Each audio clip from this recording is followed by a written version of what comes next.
जय माता दी। या देवी सर्वभूतेषु दुर्गा रूपेण संस्थिता नमस्तस्यै नमस्तस्यै नमस्तस्यै नमो नमः। ओम दुम दुर्गाए नमः। आप सभी कमेंट में जय माता दी अवश्य लिखिएगा। चैत्र मास का पावन महीना चल रहा है और चैत्र मास के पावन महीने में हम श्रीमद् देवी भागवत पुराण के अध्यायों का श्रवण कर रहे हैं। अभी तक हमने 18वें अध्याय का श्रवण किया है। आज की वीडियो में हम लोग देवी भागवत पुराण के 19वें अध्याय का श्रवण करेंगे। गंगा जी द्वारा राजा शांतनु का पति रूप में वरण, 7 पुत्रों का जन्म तथा गंगा का उन्हें अपने जल में प्रवाहित करना, 8वें पुत्र के रूप में भीष्म का जन्म तथा उनकी शिक्षा दीक्षा। सूत जी बोले, प्रतीप के स्वर्ग चले जाने पर सत्य पराक्रमी राजा शांतनु व्याघ्र तथा मृगों को मारते हुए मृगया में तत्पर हो गए। किसी समय गंगा के किनारे घने वन में विचरण करते हुए राजा ने मृग के बच्चे जैसी आंखों वाली तथा सुंदर आभूषणों से युक्त एक सुंदर स्त्री को देखा। उसे देखकर राजा शांतनु हर्षित हो गए और सोचने लगे कि साक्षात दूसरी लक्ष्मी के समान रूप यौवन से संपन्न यह स्त्री वही है जिसके विषय में पिताजी ने मुझे बताया था। उसके मुख कमल का पान करते हुए राजा तृप्त नहीं हुए। हर्षातिरेक से उन निष्पाप राजा को रोमांच हो गया और उनका चित्त उस स्त्री में रम गया। वह स्त्री भी उन्हें राजा महाभीष जानकर प्रेमासक्त हो गई। वह मंद मंद मुस्कुराती हुई राजा के सामने खड़ी हो गई।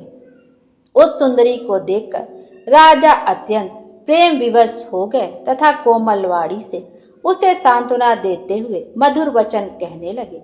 हे वामरु, हे सुमुखी, तुम कोई देवी, मानुषी, गंधर्वी, यक्षी, नाग कन्या अथवा अप्सरा तो नहीं हो। हे वरारोहे, तुम जो कोई भी हो मेरी भार्या बन जाओ। हे सुंदरी, तुम प्रेम पूर्वक मुस्कुरा रही हो, अब मेरी धर्म पत्नी बन जाओ। सूत जी बोले, राजा शांतनु तो निश्चित रूप से नहीं जान सके कि ये ही वे गंगा हैं, किंतु गंगा ने उन्हें पहचान लिया कि ये शांतनु के रूप में उत्पन्न वही राजा महाभीष हैं। पूर्वकालीन प्रेमवश राजा शांतनु के उस वचन को सुनकर उस स्त्री ने मंद मुस्कान करके यह वचन कहा। स्त्री बोली, हे नृपश्रेष्ठ, मैं यह जानती हूँ कि आप महाराज प्रतीप के योग्य पुत्र हैं, अतः भला कौन ऐसी स्त्री होगी जो संयोगवश अपने अनुरूप पुरुष को पाकर भी उसे पति रूप में स्वीकार न करेगी। हे नृपश्रेष्ठ, वचनबद्ध करके ही मैं आपको अपना पति स्वीकार करूंगी। हे राजन, हे नृपो उत्तम, अब आप मेरी शर्त सुनिए जिससे मैं आपका वरण कर सकूं। हे राजन, मैं भला बुरा जो भी कार्य करूं आप मुझे मना नहीं करेंगे तथा न कोई अप्रिय बात ही कहेंगे। जिस समय आप मेरा यह वचन नहीं मानेंगे उसी समय हे मान्य नृपश्रेष्ठ, मैं आपको त्याग कर जहाँ चाहूंगी उस जगह चली जाऊंगी। उस समय प्रार्थना पूर्वक वसुओं के जन्म ग्रहण करने का स्मरण करके तथा महाभीष के पूर्वकालीन प्रेम को अपने मन में सोच करके गंगा जी ने राजा शांतनु के तथास्तु कहने पर उन्हें अपना पति बनाना स्वीकार कर लिया। इस प्रकार मानवीय रूप धारण करने वाली रूपवती तथा सुंदर वर्ण वाली गंगा महाराज शांतनु की पत्नी बनकर राजभवन में पहुंच गई। राजा शांतनु उन्हें पाकर सुंदर उपवन में विहार करने लगे। भावों को जानने वाली वे सुंदरी गंगा भी राजा शांतनु के साथ विहार करने लगी। उनके साथ महाराज शांतनु को क्रीड़ा करते हुए अनेक वर्ष बीत गए, पर उन्हें समय बीतने का बोध ही न हुआ।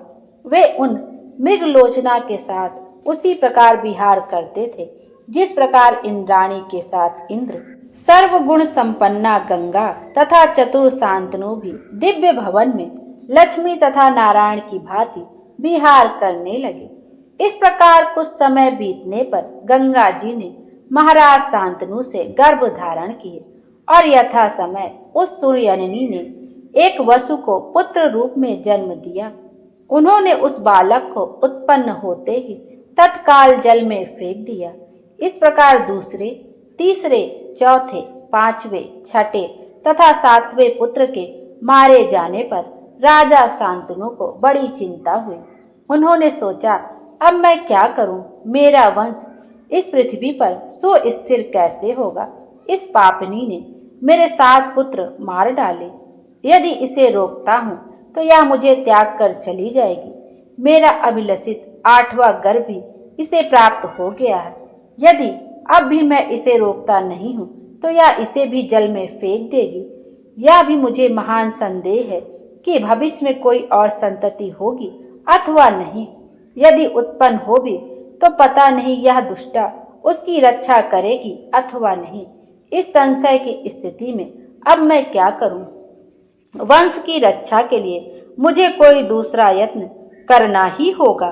तदंतर यथा समय जब वह 8वां घौ नामक वसुपुत्र रूप में उत्पन्न हुआ, जिसने अपनी स्त्री के वशीभूत होकर वशिष्ठ जी की नंदिनी गौ का हरण कर लिया था, तब उस पुत्र को देखकर राजा शांतनु गंगा जी के पैरों पर गिरते हुए कहने लगे, हे तन्वंगी, मैं तुम्हारा दास हूँ। हे शुचि स्मृते, मैं प्रार्थना करता हूँ। मैं इस पुत्र को पालना चाहता हूँ, अतः इसे जीवित ही मुझे दे दो। हे करभोरु, तुमने मेरे 7 सुंदर पुत्रों को मार डाला, किंतु इस 8वें पुत्र की रक्षा करो। हे सुक्षोणी, मैं तुम्हारे पैरों पर पड़ता हूँ। हे परम रूपवती, इसके बदले तुम मुझसे जो मांगोगी मैं वह दुर्लभ वस्तु भी तुम्हें दे दूंगा। अब तुम मेरे वंश की रक्षा करो। वेद विद्वानों ने कहा कि पुत्रहीन मनुष्य की स्वर्ग में भी गति नहीं होती। इसी कारण हे सुंदरी, अब मैं इस 8वें पुत्र के लिए याचना करता हूँ। राजा शांतनु के ऐसा कहने पर भी जब गंगा उस पुत्र को ले जाने को उद्यत हुई, तब उन्होंने अत्यंत कुपित एवं दुखित होकर उनसे कहा, हे पापनी, अब मैं क्या करूं? क्या तुम नरक से भी नहीं डरती? तुम कौन हो? लगता है कि तुम पापियों की पुत्री हो, तभी तो तुम सदा पाप कर्म में लगी रहती हो। अब तुम जहाँ चाहो वहां जाओ या रहो, किंतु यह पुत्र यहीं रहेगा। हे पापनी, अपने वंश का अंत करने वाली, ऐसी तुम्हें रखकर भी मैं क्या करूंगा? राजा के ऐसा कहने पर उस नवजात शिशु को लेकर जाती हुई गंगा ने क्रोधपूर्वक उनसे कहा कि पुत्र की कामना वाली मैं भी इस पुत्र को वन में ले जाकर पालूंगी। शर्त के अनुसार अब मैं चली जाऊंगी, क्योंकि आपने अपना वचन तोड़ा है। हे राजन, मुझे आप गंगा जानिए। देवताओं का कार्य संपन्न करने के लिए ही मैं यहाँ आई थी। महात्मा वशिष्ठ ने प्राचीन काल में 8 वसुओं को श्राप दिया था कि तुम सब मनुष्य योनि में जाकर जन्म लो। तब चिंता से व्याकुल होकर 8 वसु मुझे वहां स्थित देखकर कहने लगे, हे अनघे, आप हमारी माता बने। अतः हे निपसेठ, उन्हें वरदान देकर मैं आपकी पत्नी बन गई। आप ऐसा समझ लीजिए कि देवताओं का कार्य सिद्ध करने के लिए ही मेरा जन्म हुआ है। वे 7 वसु तो आपके पुत्र बनकर ऋषि के श्राप से विमुक्त हो गए। यह 8वां वसु कुछ समय तक आपके पुत्र रूप में विद्यमान रहेगा। अतः हे महाराज शांतनु, मुझ गंगा के द्वारा दिए हुए पुत्र को आप स्वीकार कीजिए। इसे 8वां वसु जानते हुए आप पुत्र सुख का भोग करें, क्योंकि हे महाभाग, यह गांगे बड़ा ही बलवान होगा। अब इसे मैं वही ले जा रही हूँ जहाँ मैंने आपको पति रूप से वरण किया था। हे राजन, इसे पालकर इसके युवा होने पर मैं पुनः आपको दे दूंगी, क्योंकि मात्रहीन बालक न जी पाता है और न सुखी रहता है। ऐसा कहकर उस बालक को लेकर गंगा वहीं अंतर्ध्यान हो गई। राजा भी अत्यंत दुखित होकर अपने राजभवन में रहने लगे। महाराज शांतनु स्त्री तथा पुत्र के वियोग जन्य महान कष्ट का सदा अनुभव करते हुए भी किसी प्रकार राज्यकार्य संभालने लगे।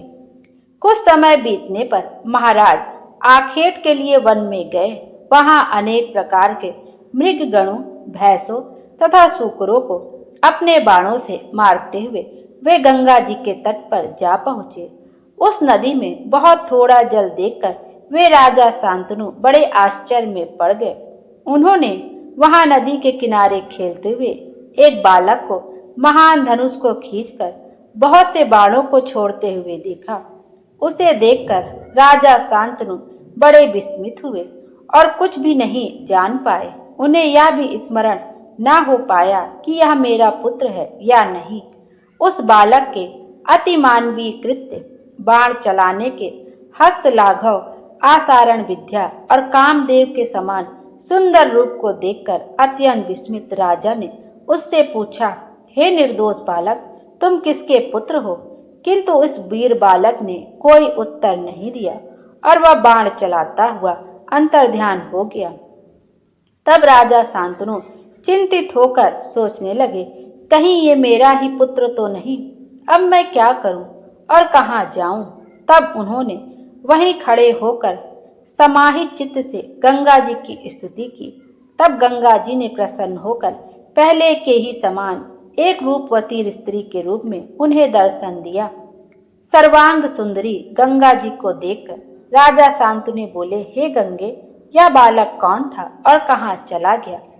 आप उसे मुझको दिखा दीजिए। गंगा जी बोली, हे राजेन, यह आपका ही पुत्र 8वां वसु है, जिसे मैंने पाला है। इस महातपस्वी गांगे को मैं आपको सौंपती हूँ। हे सुपुत्र, यह बालक आपके इस कुल की कीर्ति को बढ़ाने वाला होगा। इसे सभी वेद शास्त्र एवं शाश्वत धनुर्वेद की शिक्षा दी गई है। आपका यह पुत्र वशिष्ठ जी के दिव्य आश्रम में रहा है और सब विद्याओं में पारंगत, कार्यकुशल एवं सदाचारी है। जिस विद्या को जमग्नि पुत्र परशुराम जानते हैं, उसे आपका यह पुत्र जानता है। हे राजेन, हे नराधिप, आप इसे ग्रहण कीजिए, जाइए और सुखपूर्वक रहिए। ऐसा कहकर तथा वह पुत्र राजा को देकर गंगा जी अंतर्ध्यान हो गए। उसे पाकर राजा शांतनु बहुत आनंदित और सुखी हुए। राजा शांतनु पुत्र का आलिंगन करके तथा उसका मस्तक चूमकर उसे अपने रथ पर बैठाकर अपने नगर की ओर चल पड़े। राजा ने हस्तिनापुर जाकर महान उत्सव किया और दैवज्ञ को बुलाकर शुभ मुहूर्त पूछा। राजा शांतनु ने सब प्रजाजनों तथा सभी श्रेष्ठ मंत्रियों को बुलाकर गंगा पुत्र को युवराज पद पर बैठा दिया। उस सर्वगुण संपन्न पुत्र को युवराज बनाकर वे धर्मात्मा शांतनु सुखपूर्वक रहने लगे। तब उन्हें गंगा जी की भी सुधि नहीं रही। सूत जी बोले, इस प्रकार मैंने आपको सब वसुओं के श्राप का कारण, गंगा जी का प्राकट्य तथा भीष्म की उत्पत्ति का वृतांत कह दिया। जो मनुष्य गंगा अवतरण तथा वसुओं के उद्भव की इस पवित्र कथा को सुनता है, वह सब प्रकार के पापों से मुक्त हो जाता है, इसमें संदेह नहीं। हे मुनि श्रेष्ठों, मैंने यह पवित्र, पुण्यदायक तथा वेद सम्मत पौराणिक आख्यान जैसा व्यास जी के मुखारबिंद से सुना था, वैसा आप लोगों से कह दिया है। द्वैपायन व्यास जी के मुख से निःसृत यह श्रीमद् देवी भागवत महापुराण बड़ा ही पवित्र, अनेकानेक कथाओं से परिपूर्ण तथा सर्ग प्रतिसर्ग आदि 5 पुराण लक्षणों से युक्त है। हे मुनि श्रेष्ठों, सुनने वालों के समस्त पापों का नाश करने वाले, कल्याणकारी, सुखदायक तथा पुण्यप्रद इस इतिहास को मैंने आप लोगों से वर्णन कर दिया है। बोलो माता रानी की जय। 19वां अध्याय यहीं पर समाप्त होता है। कल की वीडियो में हम लोग 20वें अध्याय की कथा का श्रवण करेंगे। माता रानी हम सब की मनोकामना पूरी करें और हमारे जीवन को खुशियों से भर दें। Thank you.